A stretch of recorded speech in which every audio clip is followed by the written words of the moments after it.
안녕하십니까. 일요일에 만난 사람 아나운서 김영철입니다. 최근 백제 역사 유적지구가 유네스코 세계유산에 등재가 되고 또 익산 KTX역이 개통이 되면서 이 국토 개발의 중심지로 호남 지역이 떠오르고 있습니다. 자, 오늘은 호남 지역 전체의 도로와 하천 관리를 비롯해서 지역 발전과 또 지역 경제 활성화를 위해 힘쓰고 계시는 익산지방국토관리청의 권석창 청장 모시고 안전하고 행복한 호남 만들기 이야기 나누는 시간 갖도록 하겠습니다. 청장님 안녕하십니까? 안녕하세요. 네. 자, 이제 청장님께서 이제 익산지방국토관리청장으로 이제 올해 2월에 취임을 하셨고 이제 6개월 차가 되셨습니다. 바쁜 일정 소화하고 계실 텐데요. 요즘 어떻게 보내고 계시나요? 요즘도 저희들 현장이 많다 보니까 2, 3일에 한 번씩은 현장을 나가고 있습니다.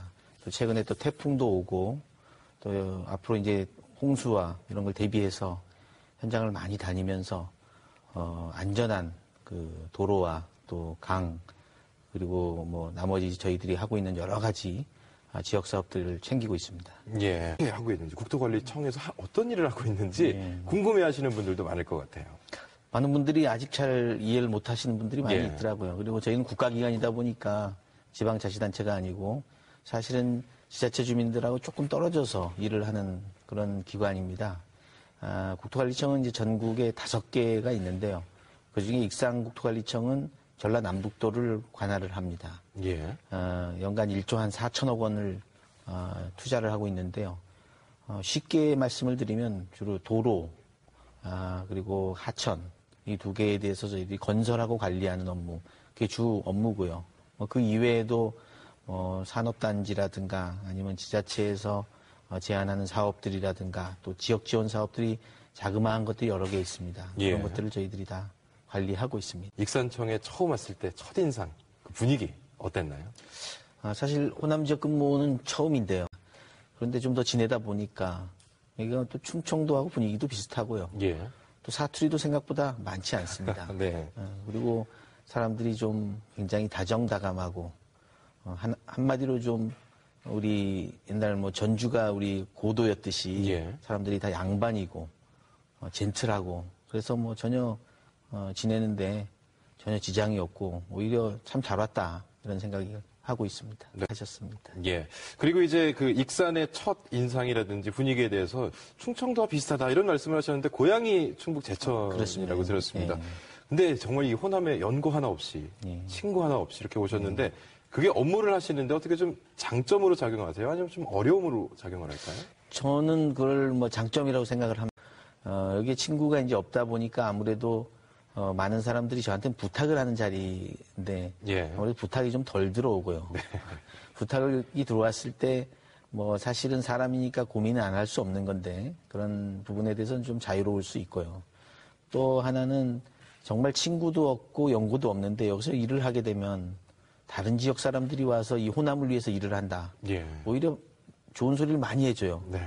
제가 대전국토관리청장으로 갔다면 거기서 열심히 일하면 뭐 자기 고향을 위해서 일하는 건 당연하다 이렇게 생각을 하는데 네. 저는 제 고향이 아닌 곳에 이렇게 와서 일을 하게 되니까 오히려 칭찬받고 좋은 것 같습니다. 그래서 경영의 화두로 안전 그리고 청렴 이 2가지를 강조하셨더라고요. 네, 어떻게 이 2가지에 대해서 좀 특별하게 강조를 하셨는지 이유가 또 따로 있을까요? 정부의 역할이 뭐 여러 가지가 있습니다만 이제는 점차 뭐 환경, 외교, 안전 뭐 여러 가지를 들고 있지만 그중에 가장 중요한 게 저는 안전이라고 봅니다. 단지 세월호 문제 때문에 안전이 중요해진 게 아니고 예. 정부의 기능 자체가 안전이 중심이 돼야 되는 것은 네. 그리고 청렴에 관해서 말씀을 드리면 공무원이 청렴은 뭐 이제 더 이상 선택사항이 아니고 예. 반드시 이루어져야 되는 거고요. 공무원들이 청렴하지 않으면 안 되는 가장 큰 이유는 사실 뭐 부정부패에 연루돼 가지고 불이익을 받는 건 2번째 문제입니다. 이 청렴한 자세로 임하지 않으면 자기가 하는 일을 제대로 해낼 수가 없습니다. 그동안에 공직생활을 하시면서 좀 내가 그동안 해왔던 것 중에 이 점은 좀 기억에 남는다. 꼭 뭐 익산에서만 기억뿐만 아니겠지만은 그동안에 뭐 특별한 그런 좀 뭐 성과라든지 이건 좀 정말 기억에 남는 일을 해냈다. 이런 게 있다면 또 어떤 게 있을까요? 공무원들한테 뭐 잘했느냐 그러면은 사실 그 얘기하는 거 되게 부끄럽습니다. 네. 저희들이 해야 하는 일이고 그래서 잘했다기보다는 좀 기억에 남는 일은 몇 개 있습니다. 네. 기억에 남는 일은 어떻게 보면 잘했다기보다 좀 힘들었다.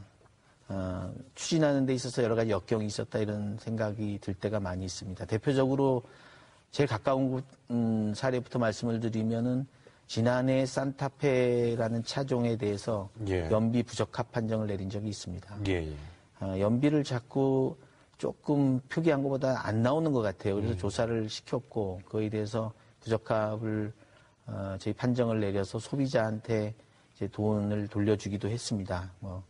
12만 명 넘는 산타페 소유자한테 보상도 하게 한 그런 일이 있었는데 그 과정에서 아무래도 현대차는 여러 가지 반대를 했고요. 예. 또 그런 부분들이 상당히 힘들었습니다. 그러나 저희들은 소비자를 위해서 또 이런 현대차의 어떤 경쟁력이나 또 기업 이미지도 중요하지만 오히려 그것이 장기적으로 저희들이 연비 부적합을 함으로써 훨씬 더 경쟁력을 제고시키는 데 도움이 될 것이다. 이렇게 생각을 하고 과감하게 연비 부적합을 저희들이 결정을 내린 바 있습니다. 그것이 가장 기억에 남는 일이고요. 예.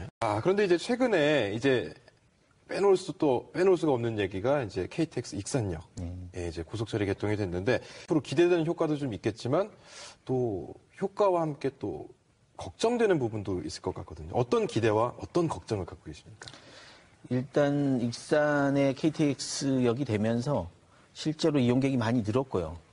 그리고 전주 가시는 분들이 익산에서 갈아타는 경우도 이제 많이 생겼습니다. 아시다시피 1시간 6분, 이제 몇 번을 쓰냐에 따라 다르지만 1시간 20분도 있고 1시간 6분짜리도 있고 여러 KTX가 있습니다만 과거보다는 대폭 단축되었기 때문에 교통의 허브로서 익산역을 이용하는 사람들이 대폭 일부에서는 이게 너무 빨라져가지고 서울로 가서 쇼핑을 하고 서울에 가서 병원을 가고 이렇게 해서 오히려 지역 발전에 도움이 되지 않는다라고 주장하시는 그런 분들도 계십니다. 그거는 이제 소위 전문용어로 빨대 효과 이렇게 표현을 하는데요. 그 빨대 효과라는 부분에 대해서는 학계에서도 검증이 안 된 이론입니다. 일부는 반대하고 있고 일부는 찬성하고 있는 그런 부분인데 제가 이 빨대 효과에 대해서 어느 것이 맞다라고 말씀드리기는 곤란합니다만은 전체적으로 교통이 빨라짐으로써 일부 영역에서는 아까 말씀드린 대로 조금 손해보는 부분도 계시겠죠. 그런데 가까워졌기 때문에 수도권에서 내려오는 사람들이 늘어나고 관광도 늘어나고 투자도 많이 늘어나고 또 플러스되는 부분들이 많이 있습니다. 그래서 이걸 종합적으로 바라볼 때는 전체적으로는 투자 효과가 더 크지 않을까 이렇게 생각을 개인적으로는 하게 됩니다만 만약에 빨대 효과가 그것이 사실이라면 서울에서 가까운데 KTX가 잘 뚫린 천안 같은 도시는 인구가 줄고 나빠져야 되는데 천안은 커지고 있거든요. 그럼 정말 가깝거든요. KTX 타면 20-30분이면 가는데 그 도시가 서울에 그냥 합병되면 되지 별도로 도시가 있을 이유가 없는데 오히려 훨씬 더 커지고 있고 발전하고 있는 것으로 봐서는 일단 수도권과 좀 KTX가 연결이 되면 오히려 큰 도움이 되지 않을까 이런 생각을 하게 됩니다. 오늘 바쁘신데도 이렇게 발걸음 해주셔서 고맙습니다. 자, 일요일에 만난 사람 오늘은 여기까지 준비했습니다. 다음 주 이 시간에 다시 찾아뵙겠습니다. 고맙습니다.